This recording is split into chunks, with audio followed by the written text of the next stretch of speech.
And we have July 6, 2018. I just got done flying at the Split Rock River. I went down the road a little ways, and now I'm going to be flying at the Split Rock Lighthouse. We have 62 degrees out, flying at 260 feet, and it's about 10:15 in the morning. This is flight 410. I'm driving down Highway 61 towards the Canadian border and stopping at interesting spots. And I got the lighthouse in view here.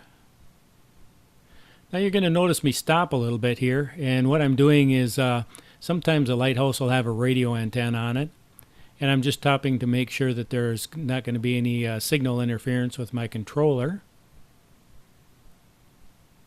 And there's not. Cell phones usually don't bother me. Every once in a while I'll get a radio tower and I get a little signal interference, and I basically have to just turn around and fly back, and wouldn't be able to fly in that area. Looks like there's a couple of happy kayakers down there splashing around in the water.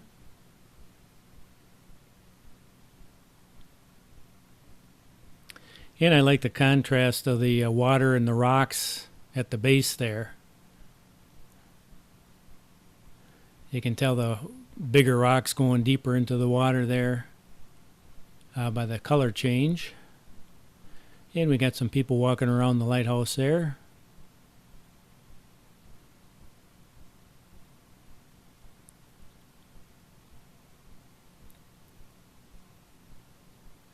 Oh, and over on the right side we got some more kayakers. Looks like we got, what, four more kayakers. Some of those rocks at the base are really big.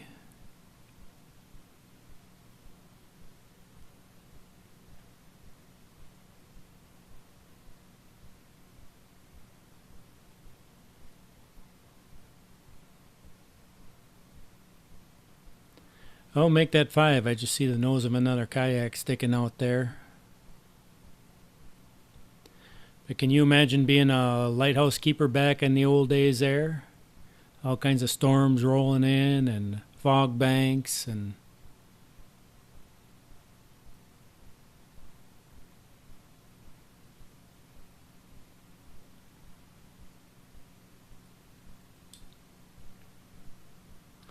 I got a chance to talk to a guy in a motorcycle here on this flight. And then I talked to another guy actually for a little while. Very nice guy. And he asked me a question that I get asked every once in a while. He was wondering what the price of about a mid-price drone is, you know, a good drone to buy. And I guess my advice was if I was going to start flying a drone, I'd buy a cheap one. I'd buy like a $30 or $40 Hubsan. They fly pretty well, but the main thing is it teaches you how to fly.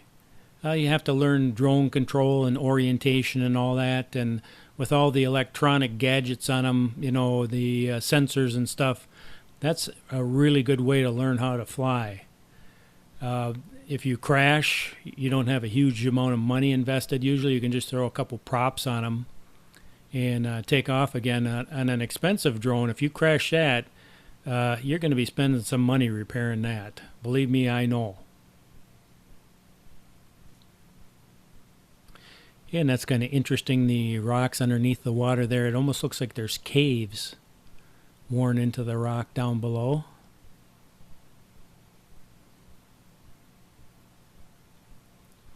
Well, anyway, if you buy yourself a cheap drone, you kind of learn whether you even like to do it or not. You know, you don't have a major investment in it.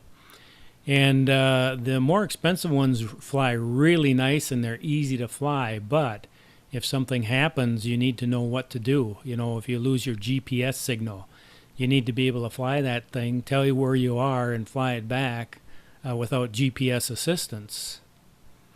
So starting out with something that isn't so technically capable and learning how to fly is a good way to start. Looks like we have some caves down there too, some little erosion in the rock down below. That'd be neat to get some scuba gear and dive down and see what they look like. It's pretty neat, the color contrast where the island's coming out of the water there. You get kind of orangish colors and red colors.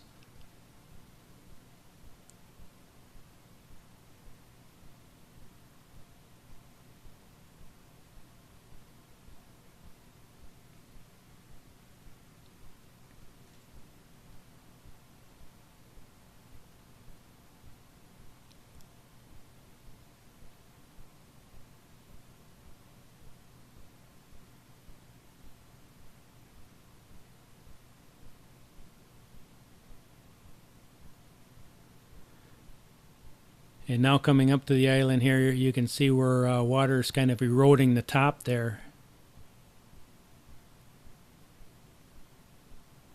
Right there you got a little crater started there where you got the water sitting in it.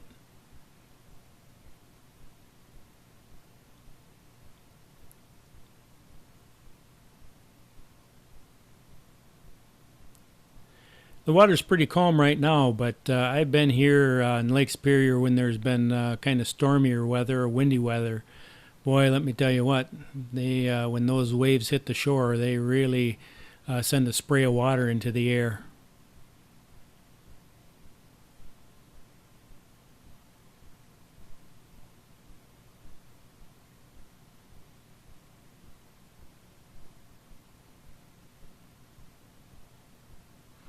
You can really see the pockets down there now.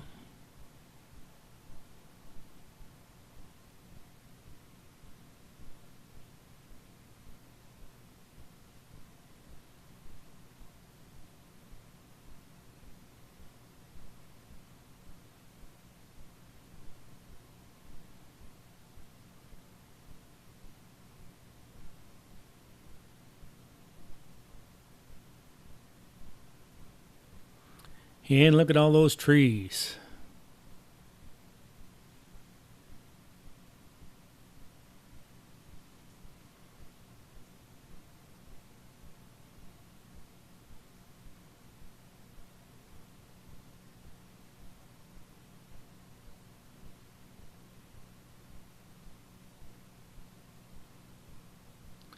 And I think what I'm looking at here is the rock outcropping where the road is cut through there.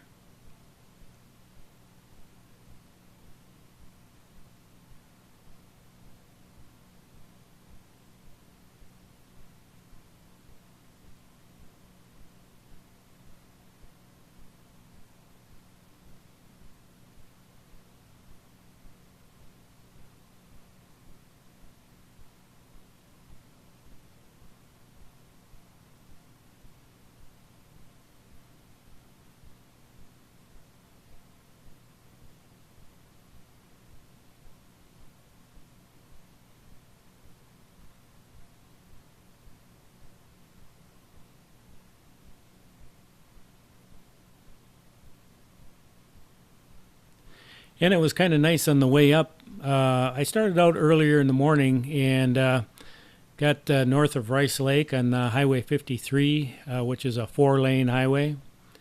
And boy, I had just about the whole highway to myself. There'd be a car that would pass me every once in a while. But I just set the cruise and enjoyed the ride.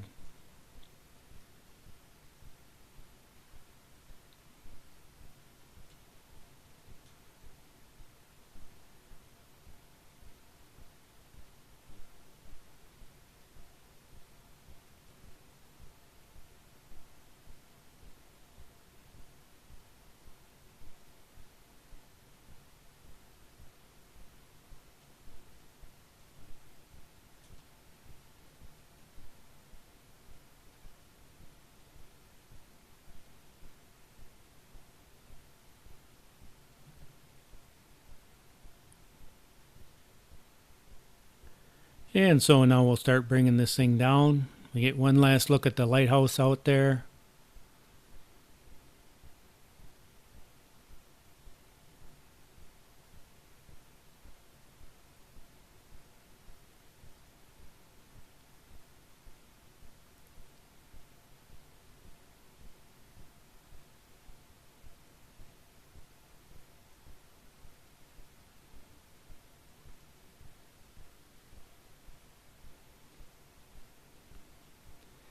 I got to maneuver around a little bit to find just the perfect spot.